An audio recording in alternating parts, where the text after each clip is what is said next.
Thank you, Mr. Chairman. I'm sure you are aware that our enrollment in Texas is flat now, not increasing. Has been for a few years and is projected to be the same for a few years to come. Do you agree with that? I think that's what the demographers say, that right now we're in a flat, I guess birth rates are down. Yeah. So it's follows then that if people leave public education to go into private schools or into homeschooling, we're going to have a reduction in the public school student population. Wouldn't you agree? It depends. We don't know where those kids will come from, but it is possible. But again, I don't think that our decision on this is made towards, I don't think the bill can properly predict the access. Personally, I don't think a high percentage of kids will leave public schools. I mean, it just hasn't occurred anywhere else in the country. And I think that speaks to what some of the members of the committee have said, that most people love their public schools and they'll keep their kids there. So you don't think very many people are going to take advantage of this voucher? I think as many parents that feel like it's the best option for their kids will seek to take care of it. Will seek to take advantage of it. That's not talking in the same terms I'm asking. I'm asking about how many kids are going to leave public schools to go into private schools or homeschooling, since they're going to get money to help them do that. That's what your intent is to give them funding so they can move into private schools out of public schools. Isn't that right? If they choose to do so. Okay. Now, if our enrollment is flat and a bunch of them choose to do so, we're going to reduce public school enrollment, aren't we? It's possible, but we're currently in enrollment declines in many districts across Texas for other reasons outside of anything this bill contemplates. Well, can you explain to me or give me a scenario in which, if enrollment is flat and people leave the public schools, that we don't have fewer students in the public schools? Well, it depends on the birth rate. It depends on... I know. I said if enrollment is flat. If enrollment is flat and students leave the public schools, we're going to have fewer kids in public schools, aren't we? If the students that participate in this program, or the parents choose to participate or have their kids currently enrolled in public school and nothing changed on a statewide basis, then using my public school math, which is where I went to school, there would be less kids enrolled in public school. Thank you. All right. Of course, that doesn't take into the dynamic nature of this, and the fact that in the past, when we've seen, after the Great Recession and other things, you've seen an ebb and flow of birth rates, and I think those are things we cannot foresee at this point. Well, I just ask for a simple affirmation that you're attempting to give students the ability to leave public schools and go to private schools, and you're assuming that they are going to do that, which means an assumption that we're going to reduce the public school population. I'm not assuming parents will do anything. I'm just offering parents a choice, and I guess I have more faith in our public schools than you do. I know that when I was confronted with challenges for my kids, I chose another public option. The idea but I also don't believe that I've cornered the market on good ideas or what's good for kids. I believe that parents can make that decision. And that's what this bill contemplates. Well, why do we have 6 hearings? This bill does not contemplate, this is about empowering parents to provide what's best for their kids. They're not under the burden of saying, if I make this choice, there will be 4 less kids in public school. That should not contemplate, that does not enter a parent's mind. I'm not talking about parents. A parent wants to make sure their kids receive what they need, Mr. Bryant. Yeah. It is not incumbent on our parents to be an actuary. They're parents. And that's what I believe. Well, that is a long answer to a simple question, and which is, if we have flat enrollment and people leave public schools to go to private schools, will we have fewer students in the public schools? And the answer to that question, obviously, is yes, we will have fewer students. Now, the Legislative Budget Board fiscal note and actuarial impact statement did not arrive in our offices until 7 a.m. this morning. Do you have any idea why, since this bill was introduced a while back and it's been the subject of political campaigns and everything else, we would not have received that actuarial impact statement and fiscal note before 7 a.m. this morning? You received it when I received it. Well, that didn't answer my question. Do you know why they took them until 7 a.m. this morning to give us the fiscal impact and the actuarial impact of this bill? I'm not advised why it took them so long. Okay. Their assumption is that for every 10 students that leaves public education, one public education professional will no longer be a contributor to the teacher retirement fund. They'll no longer be employed. That is their assumption if you just read it. And your statement earlier that they said in answer to Mrs. Allen's question, that they said there would be no impact, leaves out a couple of things. Number one, what they said is that the slower rate of growth would add 1 year to the 28-year funding period. In other words, it would make it 29 years. And the consultants to the teacher retirement system have said they're already out of compliance with good actuarial practice, although they are in compliance with the state 31-year minimum. They're out of compliance with normal actuarial practice. So as they move up toward the 31-year limit, they move into a stage of operation in which they are not only out of actuarial outside of actuarial good practice, now they're outside of what the state says is actuarial good practice. So it's very consequential for us as legislators to know what is going to be the impact on the student population, because that affects the population of teachers and other school professionals who contribute to the teacher retirement fund. So having laid that predicate for my statement here, I would ask that we have a professional from the teacher retirement fund come up here and talk to us about what the potential impact is. And I notice, and I look at the list of witnesses, which I saw for the first time this morning, that there's no one on this list from the teacher retirement fund or coming to testify about the impact of the bill on the teacher retirement fund. Could we invite the teacher retirement system people over Yeah, here? we have a resource witness from TRS, I believe. So we can, If they're not here, we can. There was a Okay. request on behalf of members of the committee to have an independent, I believe, actuary here, and they could not, and we're invited, and I was told they could not make it. It was not my invite, but it was an invite of members of this committee. all right. I'd like to have that person come forward.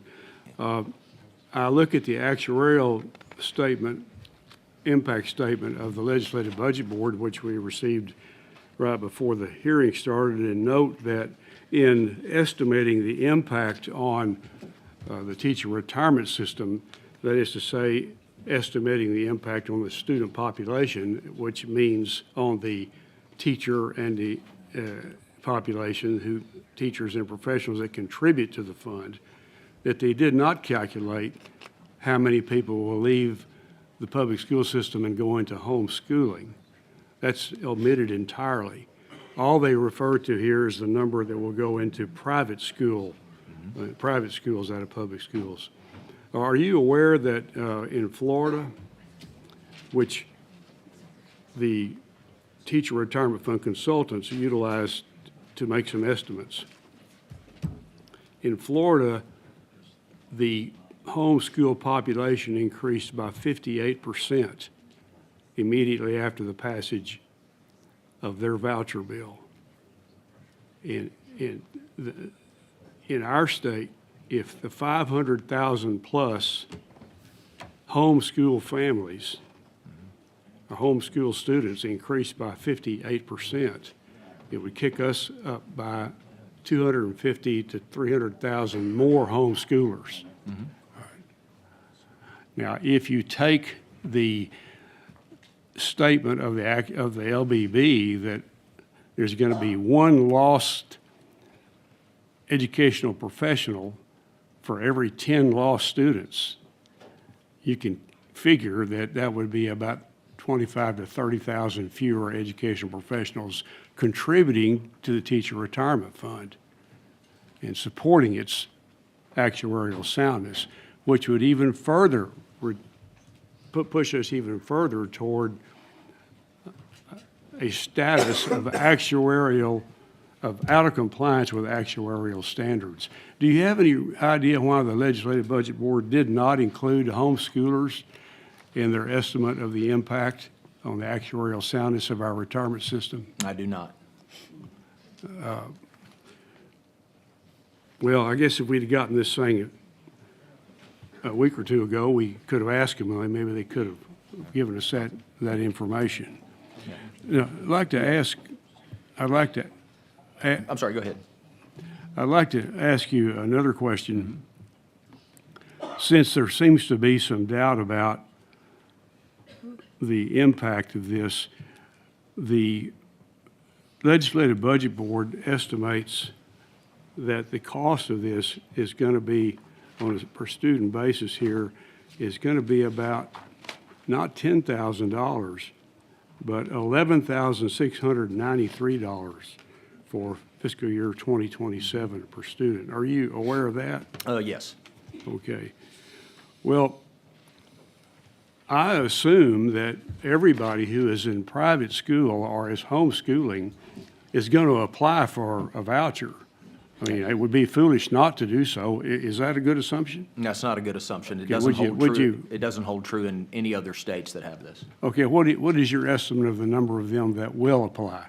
I think the estimate will be determined by the desire of parents, but if it follows suit with other states, it will not be anywhere near the sort of homeschool participation that you speak of, nor will be the numbers of current private school participants. Okay, well, participate. in Florida, the number of homeschoolers that applied for a voucher was 58% of all homeschoolers. So why would the experience be any different here? It's possible. We don't know. We'll have to see what parents exercise. I don't see large number of parents currently in public school opting to go to homeschool, because that's certainly not. And what's the basis of, since in Florida, 58% there was a 58% of increase in homeschoolers, why wouldn't that happen in Texas? Is something different about them than us? Well, I think we probably have a larger homeschool population already, and most parents are accessing homeschooling. Those that choose to do so are accessing it now, and I don't see that as an impact, a large impact. I don't know. There are certain assumptions that we're going to have to make that we won't know until the bill is in effect in terms of what the uptake will be, and it's limited by appropriation. Okay. Well, let's talk about that, since you bring up limits on appropriations. In the voucher bill in 2023, the following language is included. It says, "The governor and the Legislative Budget Board may not transfer or repurpose money under a proposal to provide funding to administer the program." In other words, it was $1 billion and no more, but that year I think it was $500 million and no more. Would you agree with that? Yes. Okay. Well, when you look at the similar language in this bill, House Bill 3 here in 2025, it says essentially that, and this is section 29.355, anybody can turn to it.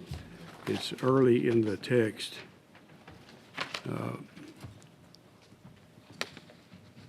29.3521 subsection 2.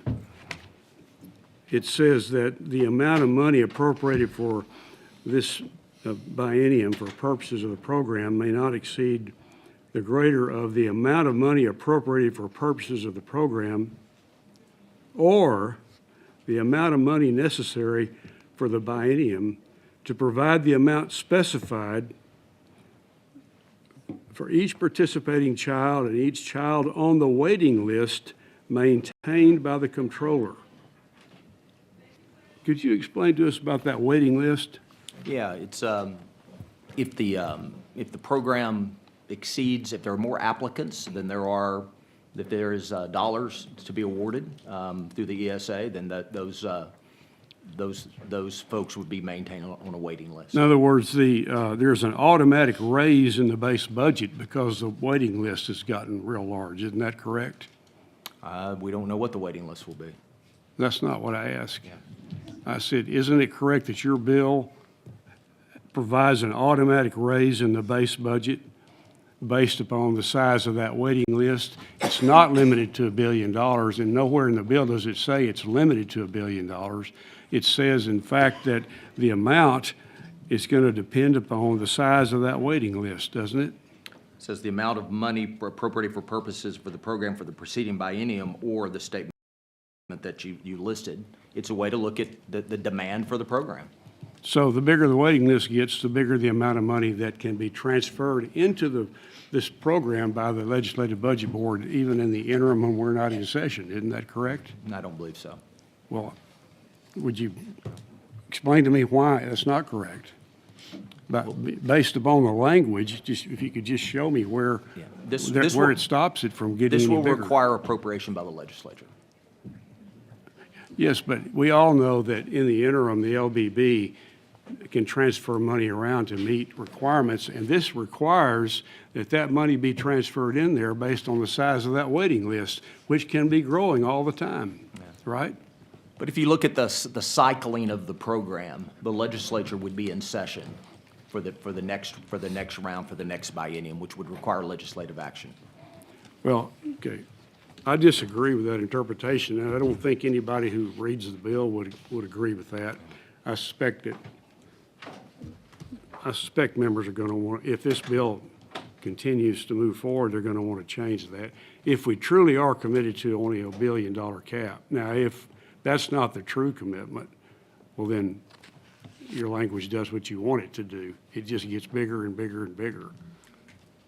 Entirely dependent upon the desire of parents in Texas, whether or not they want to access the program. Okay. Yes, sir.